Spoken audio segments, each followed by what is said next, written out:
All right, and we are back for a new encounter in a new adventure, or whatever you want to call it. Basically, just playing through the combat encounters from the H1 Keep on the Shadowfell adventure. This ought to be pretty interesting. We'll keep track and see what happens along the way here. So this will be the first encounter, which is entitled On the Road, Kobold Brigands. Yeah, and this is going to be the first encounter. I guess they don't really give it a number or anything like that, but I'm going to call it A0. Yep, On the Road, Kobold Brigands. So, situation we got here is our heroes are traveling into, what is it, Winterfell? I can't remember.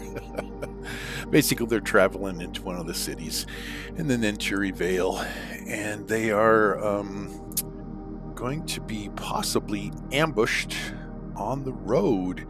And this area is, the features of the area is illumination is obviously bright light during the day. The foliage is thick growth, which is kind of marked by the little trees, and those are difficult terrain. And then there's some boulders you can see around, which some of the kobolds are hiding around. And it does pose cover a little bit, depending on the situation. And with that, we're going to just jump right into this and see what happens.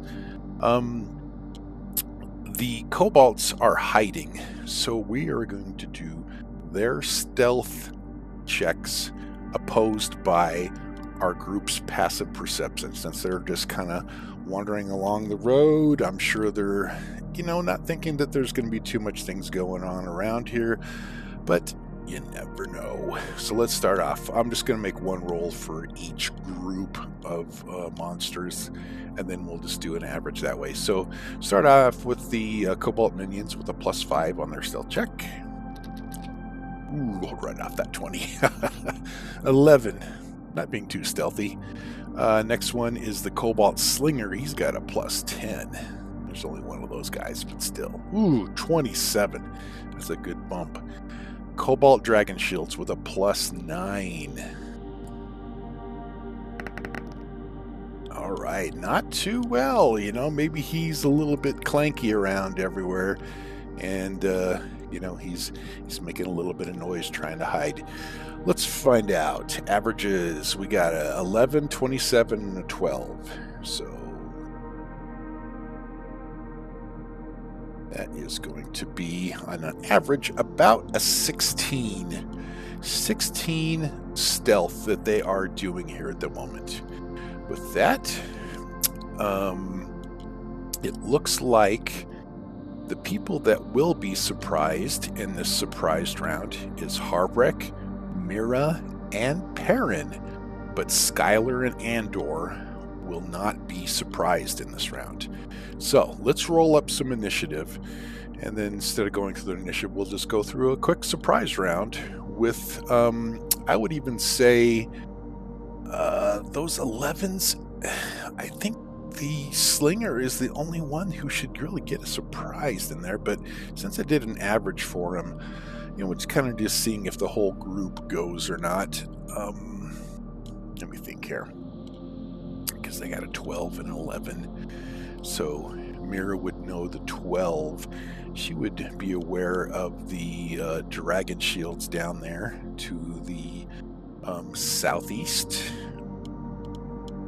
And then the 11 was on the minions, which, maybe she's able to catch some sight on the other one. So we'll just say she can't take actions, and the minions to the north, they got an 11, which really is only going to surprise nobody.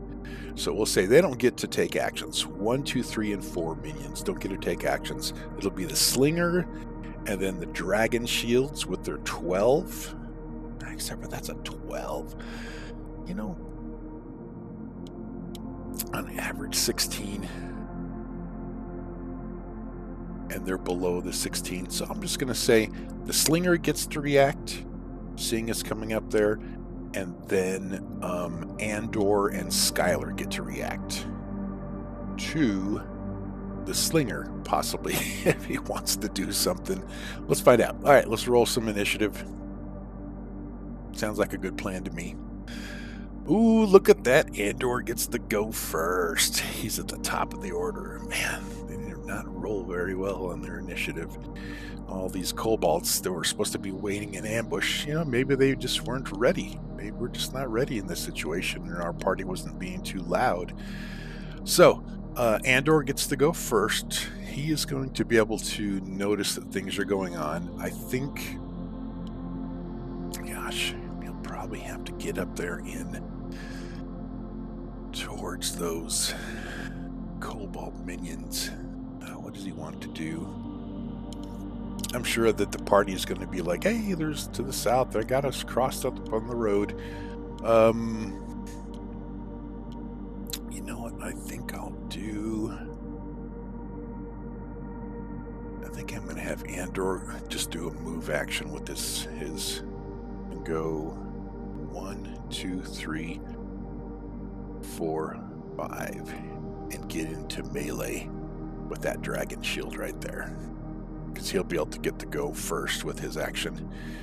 And then Skylar is going to be able to take notice of the slinger up top there, you know, maybe peeking up around, and so she'll draw her bow, and I think we'll have her just shoot off a gosh, she could do a twin strike right now. Yeah, let's have her do that. I'm going to have her do the twin strike against the slinger, and then the other arrow against the minion. So there we go. First roll of the session. 1d20 plus 10. This will be the first strike against the slinger. That will be a hit. That is a 23 against 13. And then we will do the next one here against the minion. Ooh, that's still an 18 against the minion with his 15 is a hit. All right, so the twin strike, we do have 2 hits. Oh, she doesn't have her hunter's quarry, so we're not going to put that on there because it does require a minor action to do the hunter's quarry. So, twin strike, number 1, coming at Slinger with his 1d10 plus 2 damage. Ooh, max damage, 12 on the Slinger. Instantly hits him with an arrow. Skylar's quick on the draw, instantly bloodying him. Now with the minion, obviously the minion's going to die, but we'll go ahead and roll it again just for see what kind of damage we do. And that is going to be 7 damage on minion number 1, and he is going to be dead. So let's go ahead and shadow him out, and let's put a nice little X on him to remind him he is no longer with us. Beautiful. Okay, with that, the slinger is going to get to take his action, which I think he would just kind of pop up behind the boulders there, and he's going to shoot off one of his special shots. I would figure he would go after Skylar after that hit, instantly blooding him. So plus 8 versus AC for his surprise round action. And that's a critical hit. Instantly critical hits. It'd be 11 damage. You know, do we want to have Perrin do something? I mean, this is a surprise round. He really can't do anything at this moment because he doesn't get to take any actions. So an enemy score, I mean, it's a immediate interrupt for his Armor of Bahamut. Critical hit against you or an ally within 5 squares of you. You know, I'm not going to have him be able to take that because we're in the surprise round here. So we'll do 11 damage on Skylar. She just likes to get hit a lot. Damaged. And let's do the Slinger. He also has 1 of 3 effects from the from his special shot. So let's roll the d6 to find out which one it is. It is going to be a fire pot. So our first condition goes out to Skylar. And she is going to have a ongoing... Let's put that on here. It's going to be, I'm going to say special shot. Ongoing 5 fire. And this, I think, was a save ends. And the source was the Slinger to Skylar. All right, first condition out there, on fire. And make sure that was within range too. Yeah, range 20, easily within there. 1, 2, 3, 4, 5, 6, 7. Yep. Within 7, all good. Skylar's down to 17 from 1 critical hit in the surprise round. Well, now we're going to go to the regular initiative order. I think everybody who was able to act in there has acted after everything. So we lost 1 minion in there. Let's go ahead and go up to Andor. Andor is now in melee with a dragon shield. Now the dragon shield has not acted yet, so it's with Andor, he has his ability to where he his first strike at the start of every encounter, you have combat advantage against any creature that has not yet acted in that encounter. Well, he hasn't acted in the encounter yet because the surprise round doesn't come into consideration for as the encounter. So let's see what we want him to do.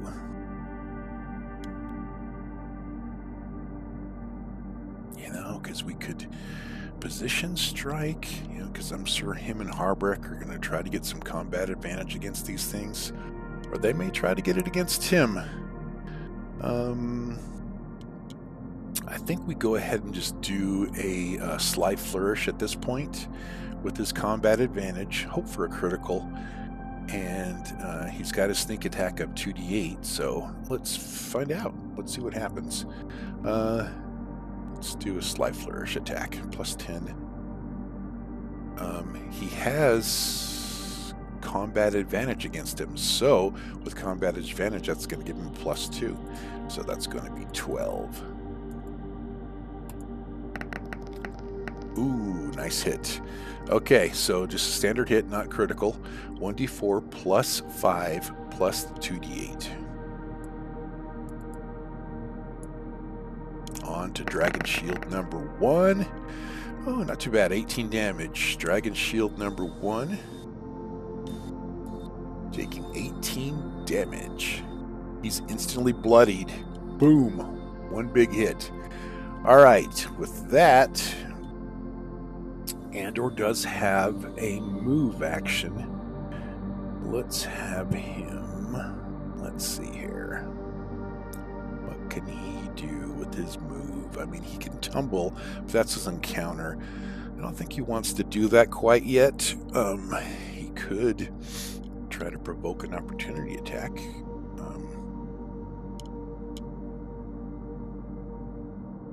He definitely doesn't want to get anywhere to get combat advantage against him from the other dragon shield. But I figure that other dragon shield probably is going to head over and try to knock around those magic users. We'll see what happens.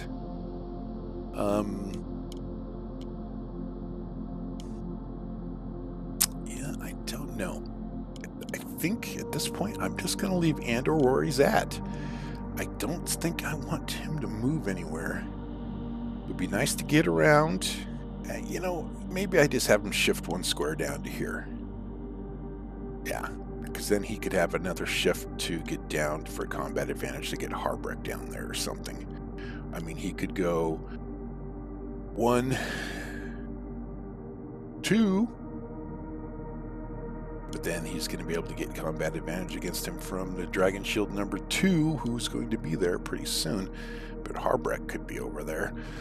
I mean, okay, so if he shifts here, if he moves there and then moves here, I mean, he could go, you know, and then move into kind of melee with the both of them there. He will provoke an opportunity attack from number 1, but he does have a +5 bonus to his AC. I guess it all depends on what happens with number 1 with his short sword attack. That would be a good spot, and then if number 2 leaves, he could get an opportunity attack on him. Unless we want to enter to action point. I don't think we're ready for that yet. Now, you know, I think I'll just have him shift right there for now. We'll just leave it at that. We'll see if we can get it into position for the next round. All right, moving on from there. Mira's next. All right, so I think she would have seen that pop the strike from Skylar to the slinger and everything up there. You know, the minions had an 11 with a perception. I would think she knows that 2, 3, and 4 are up around that corner there. So let's bring out a nice prompt here. Get it to size. And I think she's going to lay down a nice little scorching burst right up there. And that is basically within 10. 1, 2, 3, 4, 5, 6, 7, 8. Yep. Plenty of room. Let's have her loaded up there. Start the attack on 2, 3, then 4. So, Scorching Burst. It is an area burst 1 within 10, +6 versus reflex. So, on to number 2 first. 9 + 6 is 15 on its reflex. And that's going to be a hit. Let's roll it again for number 3. That's going to be a hit. And number 4. That's all 3 hit. She's going to just take them right out. All right, let's go ahead and roll the damage, even though the minions, they're going to die. Scorching Burst, 1d6 + 5. So she will do 6 damage on them all. So, minion number 2. 11 damage. He's out. Minion number 3. 11 damage. He's out. And minion number 4. 11 damage. He is out. All right. Let's go ahead and take our Scorching Burst area away. Highlight these guys out. And let's drop some X's on them. Yeah, I kind of got rid of the graveyard, but all good. Now we can see just the dead people on the battlefield here. Okay, Mira still has a move action and a minor. Nothing really she can do with her minor, but I think she now want to get herself somewhere in position defensively, but she's kind of in the crosshairs there. Let's have her go back a few squares. 1, 2, 3, 4. Let's have her go back there. Just to kind of get back away, then she could move back up in if she needed to be. We don't want her to get hit. All right, we'll leave it at that. No minors at the moment. Harbrek on to next. Harbrek will go 1, 2, 3, 4. And he is going to do a... What do we want him to do?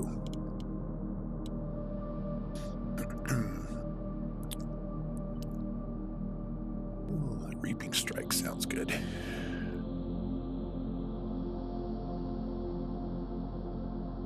Obviously, he's going to mark him too. I might as well go ahead and put that mark on him. He is going to mark that target after his attack. Let's see here.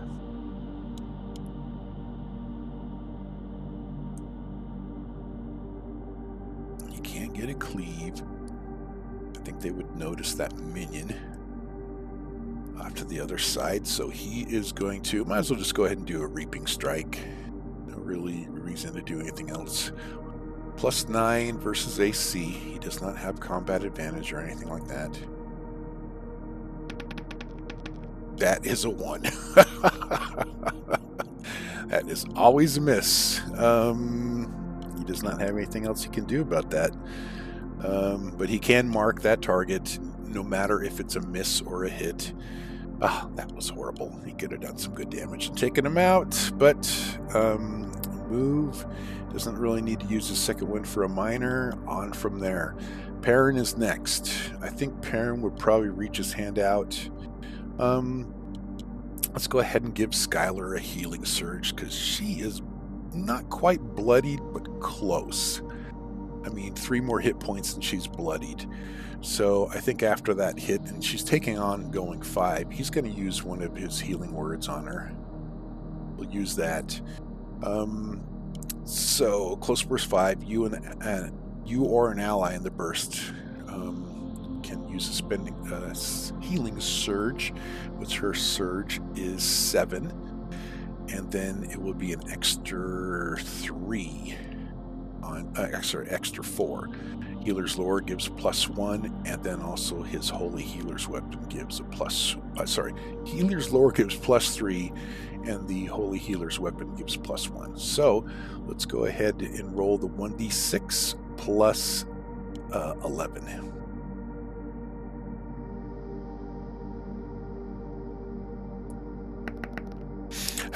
Minimum on the d6. That's still 12 on Skylar. We'll go ahead and use one of her surges, and we got 12 healing. Boom, back up to full health. But she just still has that ongoing that needs to be done there. With that, Perrin might be able to use his minor encounter power, Knack for Success. I think we're going to have him do that, noticing that she's on fire. So let's go ahead and mark that one off. And it says, close burst 5, you or one ally choose the following. Target makes a saving throw. All right, Skylar, you're up. Let's save. And that is a save. Ongoing damage. Out of there. She's going to save against that. Let's go ahead and remove that. Nice work, Perrin. With that, I think we're going to need to get him to move. Let's go ahead and have him go 1, 2, 3. He's going to get up there on that dragon shield number 2. I mean, he's getting ready to attack, but he does not want them to get back in onto the mage. He wants to do some protecting of Skylar and Mira there. Not that they really need it. And from that, we'll go on to Dragon Shield number 2. I would figure he would probably want, let me go ahead and scoot the map up here a little bit. I think he would want to kind of get around him a little bit. So let's have him use a minor action to do Shifty. Shift 1 square. And then he's going to do a Dirty Tactics attack against Perrin, which will be +5 versus Reflex on him. See if he can get Perrin hit. And that will not be enough. I guess the Dragon Shield was not quite prepared. He still does have a move action because he could shift another one. So let's have him shift one more, like right here. He wants to kind of get around Perrin there. Perrin knows what he's trying to do there, but now he's going to use his minor action. Use his minor action for Shifty, which is just a shift, and then he'll use his move action to shift one more square. With that, we'll go on to Skylar. Skylar's pretty pissed. She is not liking that slinger and his ongoing damage. So she's going to go 1, 2, 3, 4, 5, 6. Get a good sight on him. And let's have her do... I mean, nimble shot would be good. So she'll first of all use her minor action, and she is going to mark him as a quarry. So let's go ahead and put the mark on there. Marked by Skylar. I'll put that on the conditions if we need it later, but I might as well do it right now. Slinger, I'm going to add it.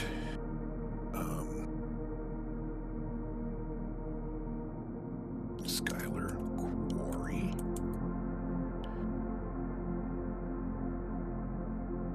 This is going to be special because it doesn't really end, and it is not good.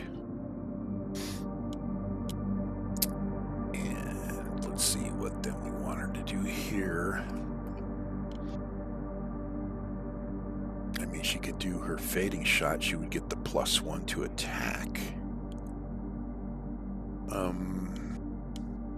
And she could shift after that too. I mean, she's going to see the other minion over here.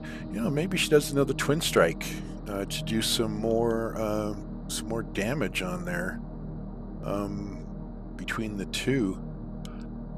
Take out another minion. But I think she really wants to focus the attack on that slinger. So let's go ahead. Dissensions.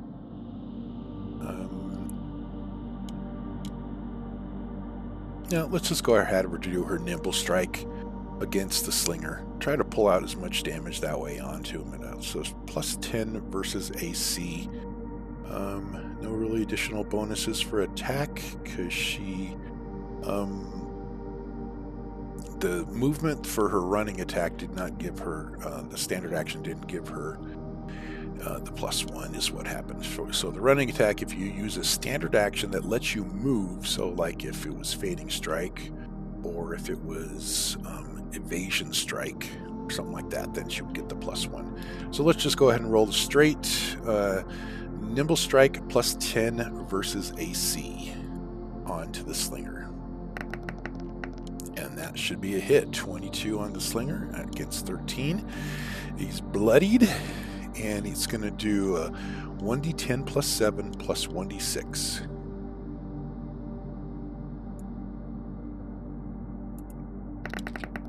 Oh, nice. 17 damage. Is that enough to take him out? It sure is. And that's exactly what we wanted to do. Okay, so let's go ahead and take that quarry off. And let's go ahead and fade him out. That X on there to mark he is no longer in combat. Nice. All right. We can take that quarry off now. I don't think I have anything else on these guys. Nice move, Skylar. With that nimble shot, she still does have a minor action. I think at this point she is going to mark number 5, the minion number 5. Oh, Shari did use her minor when she marked. The other one she moved, then she minored. Yep, so she is actually out of actions. Let's go ahead and move on. Obviously, minion number 5 does not like that that human shooting all those arrows off her horse, so he's going to throw his javelin at her. He wants to keep a good distance from her. +5 versus AC. And that will be a miss.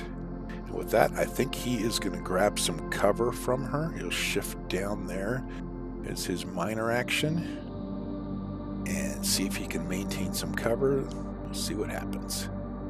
Moving on to Dragon Shield number 1 is marked by Harbrick. Down here at the bottom, we'll go ahead and shift the map up because the other guys are no longer with us. Now we'll go ahead and leave them there just so we can see all the dead people. Dead dragon, dead kobolds, that is. Dragon Shield number 1, I figure he would go ahead and do a Dirty Tactics on Harbrick so he does not provoke an opportunity attack from Andor. So we will do +5 versus Reflex. that should be a hit. 21 will be a hit. Harbreck's AC is 19. Yep, hit it by 2. All right. 2d6 plus 7, and the target is immobilized.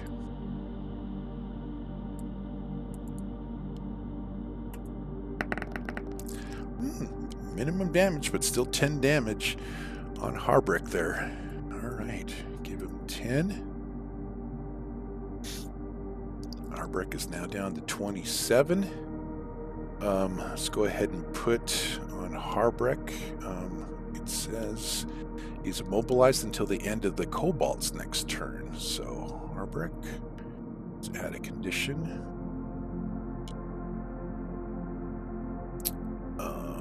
What was that? Dirty Tactics.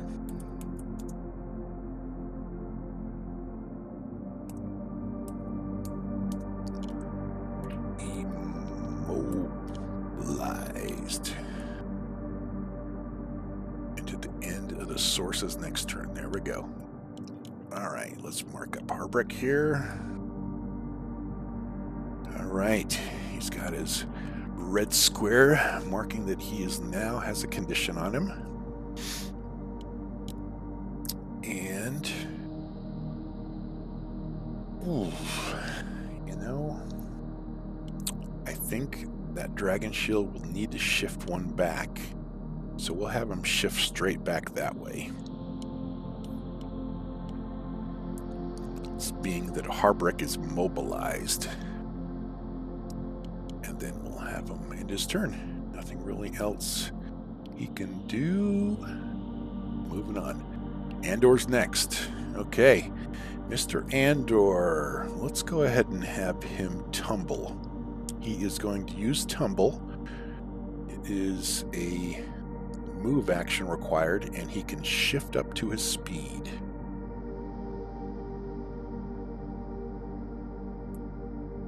So he's going to go 1, 2, 3. Kind of get there back behind that dragon shield. He doesn't have combat advantage against it. Don't want to pull out the daily yet to have combat advantage. The duelist dagger he has for a minor, he could, you know, get combat advantage against him to do that. But let's kind of see what we can do here. The tumble will put him in there. You know, maybe he position strikes him. I don't know. Actually, what I'm going to do is I'm going to have him move over to here, so that way he can be ready to hit both those dragon shields. He'll tumble over to there, and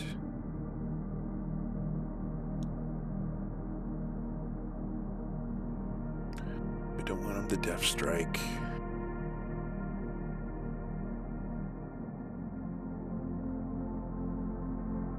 You know what?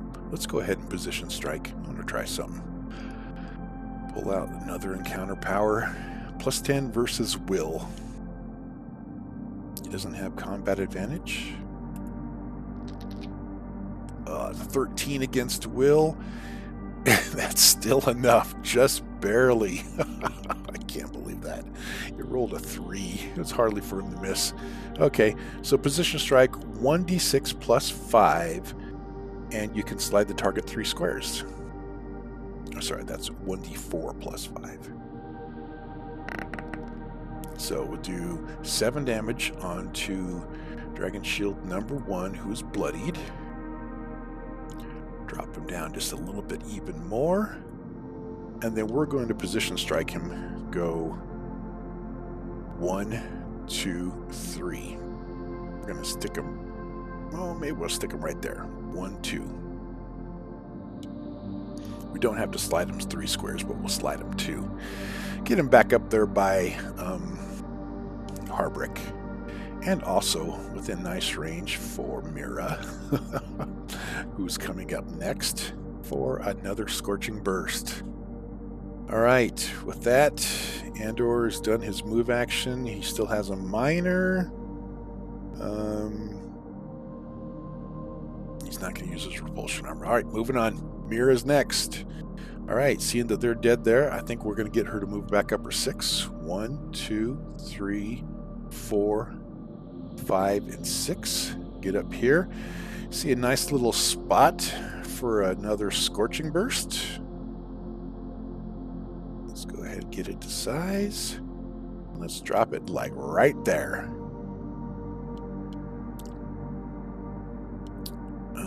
Let's go ahead and Scorching Burst is going to be +6 versus Reflex.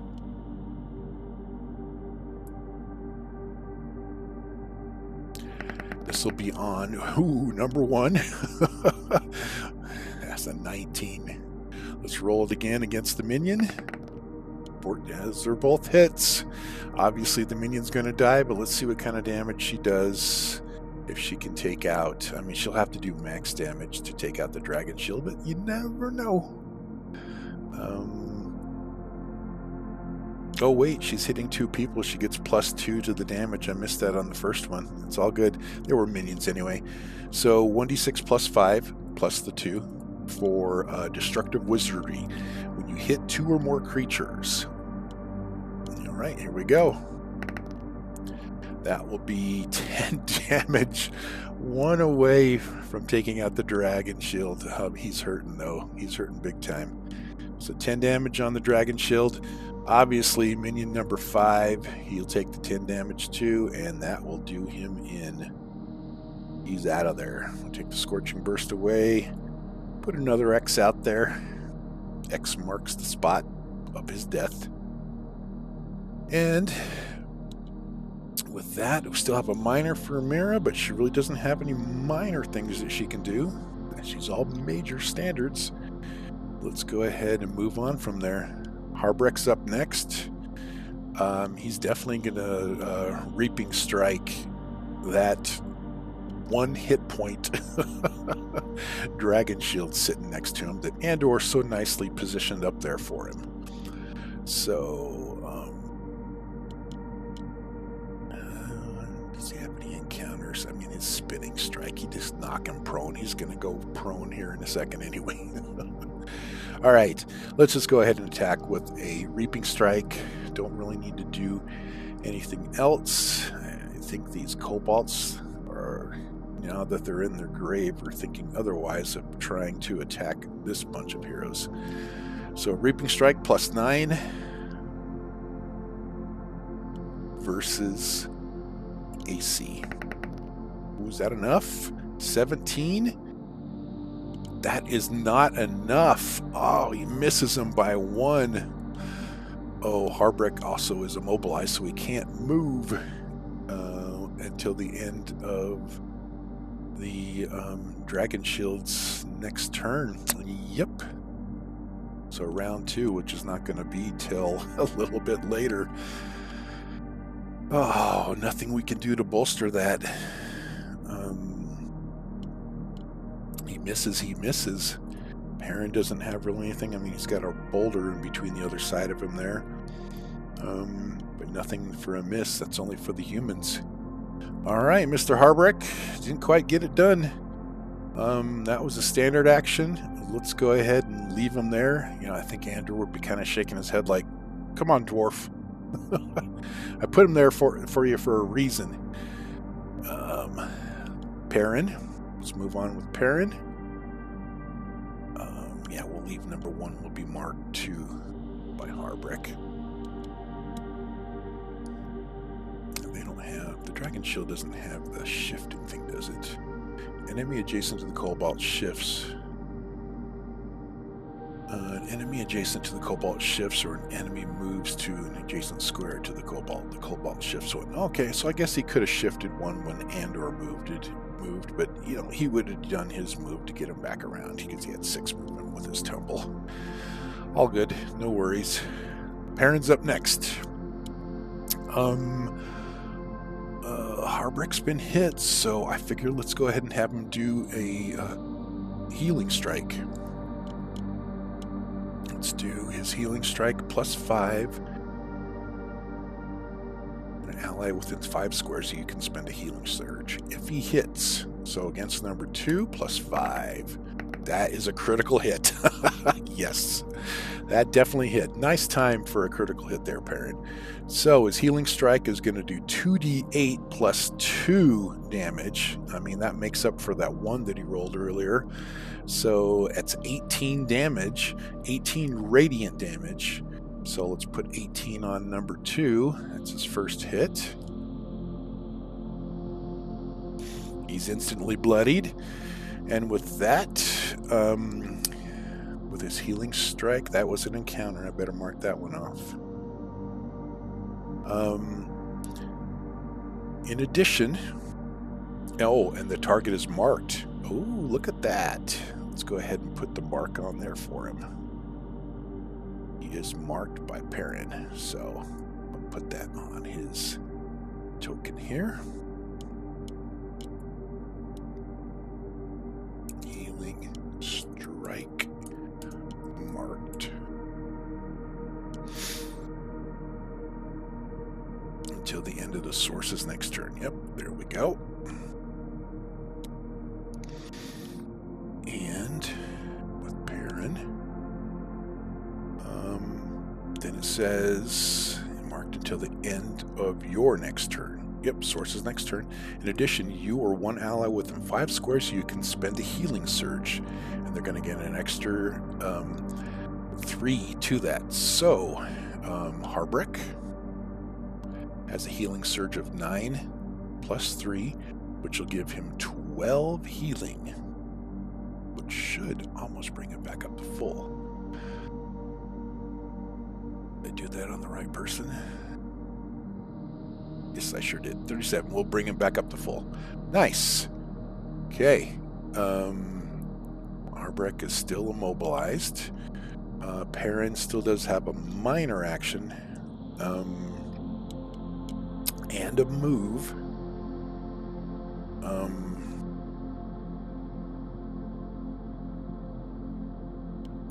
What do we want to do here?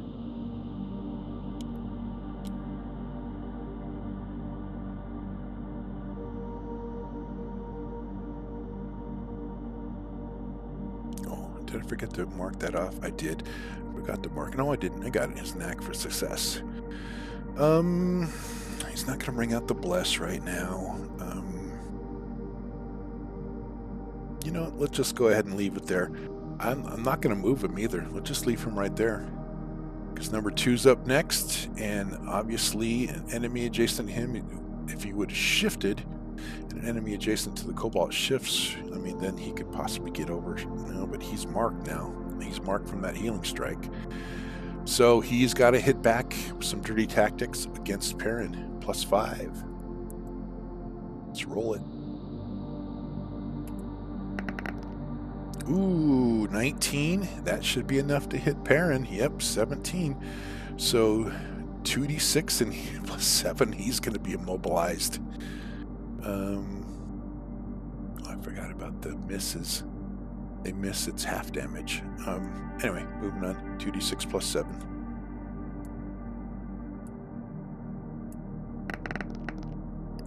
And that will be 9 damage on Perrin. Not too bad. And he will be immobilized until the end of Kobold number 2's next turn.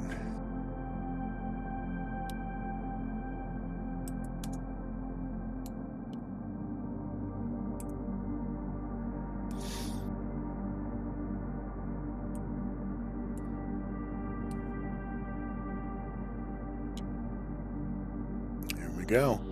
All right, we better put a condition out on to Perrin there. Okay. And with that, I think we'll have the Dragon Shield use his minor action to shift 1 square that way. He knows that Halfling's trying to work his way around there. But now he's in sight of Skylar. So, let's go ahead and have Skylar. She is going to do her evading strike to where she shifts. Okay, so you can shift 3 squares either before or after the attack, or have her shift before. 1, 2, 3. She's nice range. No really cover. There's small boulders there. And evading strike. She'll use that. She's going to get a +1 bonus to the attack on this, so it'll make it a +11.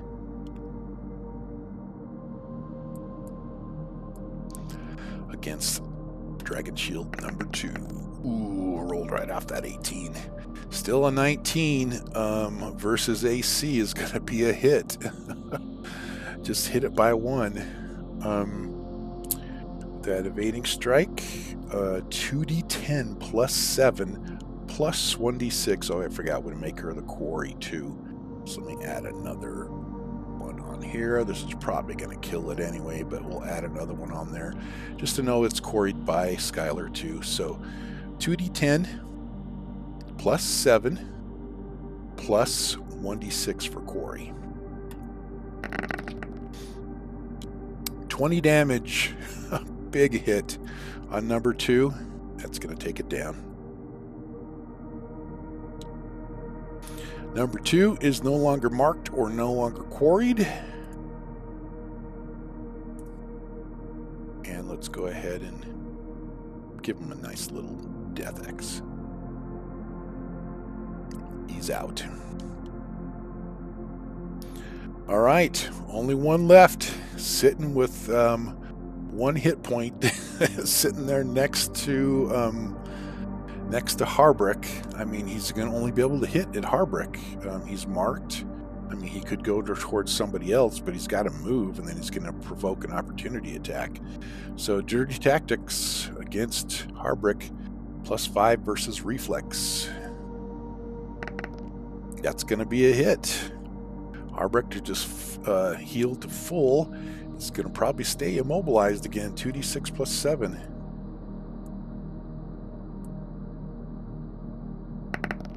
Oh, that's bigger damage. 15 damage on Harbrick. That was a big hit. All right, Harbrick's down to 23 now. With that, the Dragon Shield, and the target is immobilized until the end of the Kobold's next turn. You know, I did forget something about Harbrick here, by the way, because if he shifts, he's able to mark target. Let me go look that up real quick. But I better put this on Harbrick again. That is going to stay. I better re-add it, because I think that one's from round 2. This is going to be round 3. So let's add another Dirty Tactics. Mobilized. And so that way this one will go away, but round 3 won't. So we'll leave that red mark on there. With that, I am going to have him do the shifty thing, just so that we can have Harbrick do his thing that should have happened last round. Basically, when an enemy marked by you is adjacent to you and shifts or makes an attack that doesn't include you, you can make a melee attack against that enemy. You can only do this once per round. So Harbrick, melee basic, +9 versus AC. Let's see if we can take him out. Ooh, 17. Is that a hit? It is not. Harbrick is having troubles. Just missing left and right. So with that, we'll move on. And then Harbrick should have, yep, he's just down to his 1 immobilized. Okay, he's still got it marked. Andor's up next. So I figure he would do something like, you know, all right, Dwarf, let me show you how this works. How this is supposed to happen. He'll go 1, 2, 3, 4. He'll get up there next to him, and then he will Sly Flourish, because we already used Positioning Strike.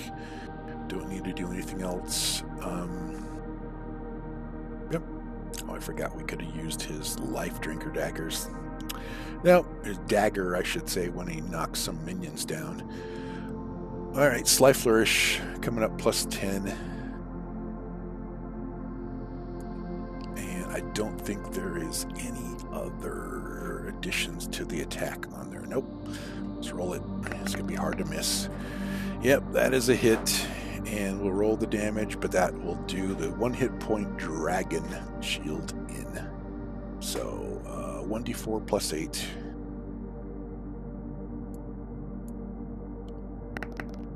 That's max damage. 12 damage, so that will do him above and beyond. Negative 11 hit points. All right, we'll go ahead and mark him off. He is no longer marked because he is no longer alive. We'll leave that there. Let's give him a nice little X. At that point, Harbrick's immobilized will come off because he's no longer in there, and we are no longer in combat. Same thing for Perrin. His would come off when the other one hit him. Had died. All right, even before we got Mira to get a chance, Andor goes up and takes care of the last dragon shield. And we are out of combat. The only person that really is hurting right now is Harbrick and Perrin. So let's go ahead and have the party take a short rest. Oh, let's get out of combat. End encounter. Yep. And then we will remove all the monsters. Oh, where'd they go? Remove all monsters. And then let's go ahead and take a short rest. Not with a milestone, just a short rest. Are you sure you want to take a short rest? Clear all monsters, refresh all. Yes, clear all temporary hit points. Yes. And then within that, while we're doing this short rest, we'll have Perrin use. Yeah, Mira's okay. Perrin, he needs some healing, so he's going to use it on himself. So we'll do the Surge of 7 plus 11. So make that 11 hit points plus 1d6. 1d6 plus 11, basically healing onto himself. Oh, nice. 17. That should bring him back up to full. Yep. And then he'll be down to 8 of 9. And then Harbrick, he did have to use a surge there for the first time. I forgot to mark that off from when Perrin used the healer strike against him. So now we'll have him use another one, and it'll be the 9 again. They have the same healing. Nope. So it's going to be 9, 10, 11, 12, 13. So 1d6 plus 13. Which should bring him back up to full too. Yep, 16. 16 healing on Harbrick. Yep, brings him back up to full. Okay. Encounter number A0 on the road. Kobold Brigands done. The heroes have basically been surprised a little bit. Some of them weren't surprised, some of them were. The Kobolds were not prepared as well as they thought they were. You know, maybe with all the raiding they've been doing here within the last, little while, they've gained a little bit of confidence. And they didn't know about the heroes that are approaching, heading into Winterfell. I think it's Winterfell. I don't want to say Winter Haven. I think it's Winter Haven. Winterfell, I think it's Game of Thrones. Anyway, I'll figure it out. With that, I think we'll go ahead. We can go to the end of the combat here. As the heroes examine the kobolds, they will find 34 silver pieces, and then just the mundane equipment that they're using, like javelins and swords and slings. Nothing really out of the ordinary, just mundane stuff that I don't think they will be doing anything with. So they will go ahead and take the 34 silver pieces and put it into the party fund. And with that, this level, it was a level 1 encounter, 475 XP. So it basically divided 95 XP per each character. And with that, we'll go to the end of the encounter, and that should be it. Thanks for watching.